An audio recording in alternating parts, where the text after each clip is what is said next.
Welcome back to Bay Area Focus. It is time to celebrate because the Mill Valley Film Festival is back for its 40th year. And this festival has been an integral part of the independent film scene for years now. And this year, they have some pretty big plans. And here to tell us all about it are founder Mark Fishkin and director of programming Zoe Elton. Thanks for coming on the show. It's our pleasure. 40 years, that's pretty amazing. It is amazing. I really never thought about that before. We just started what we were doing with the first festival in 1978, and I can't even really recall more than 10 film festivals at that time. Now there are thousands. Right, there are. So tell me some of the changes, some of the history of this festival and what you've seen change from the beginning to now. Well, we started out very small and mainly concentrating on the Bay Area filmmakers, but as a Gemini, I never was exclusive to one thing. You're a Gemini too. Yes, many shades of gray. That's true. And so we have grown consistently in terms of the number of days, the number of films, and our impact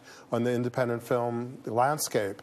And certainly these days it's a lot about awards, but we try not to just focus on the award films, though that's very important, but a balanced schedule. We have films from 52 different countries. Yeah, you really want to focus on the art. How did this all get started 40 years ago? Well, I moved here from Colorado with hoping to make a career in film production, and I needed to make a living, but I was also appalled at the lack of any venues for independent cinema and foreign films. There were some great people like Mel Novikoff and the Surf Theater chain, but there needed to be something else, and Mill Valley was just a beautiful, beautiful spot to do it. And full of great local filmmakers. And so much is going on this season. Zoe, we've heard about this Mind the Gap initiative. What can you tell me about that? Yes, Mind the Gap. 2 or 3 years ago, we did a panel with some women. There was somebody from USC there, and I was appalled to realize that the number of women directors in Hollywood runs around 7%, and that hasn't changed in decades. So we really started to look at what we as a film festival can do to try and up the ante in that arena.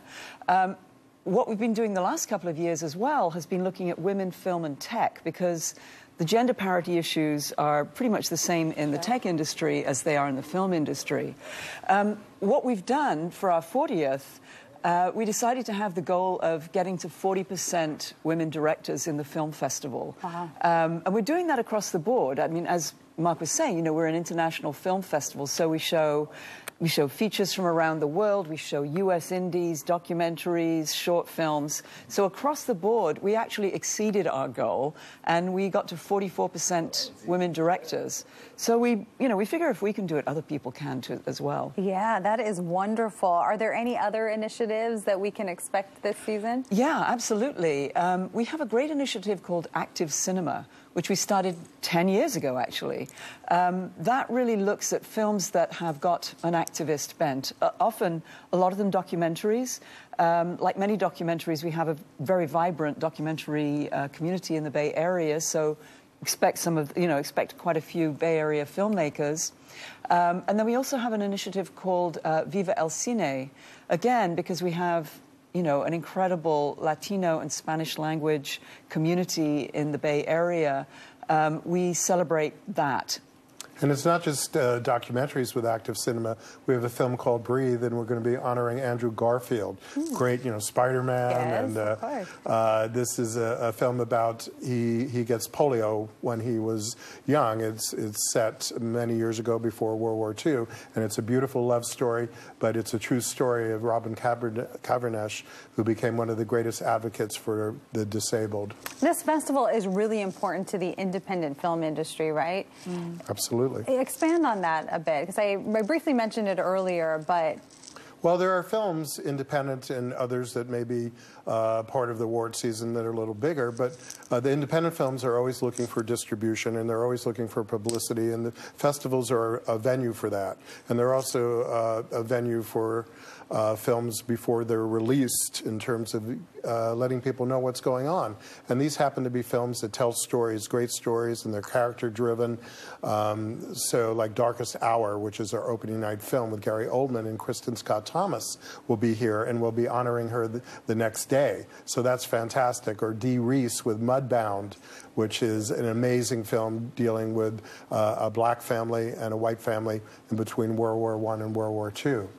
But interestingly, as well, our co-opening night film is the world premiere of a film called Wait for Your Laugh. It's all about timing, right?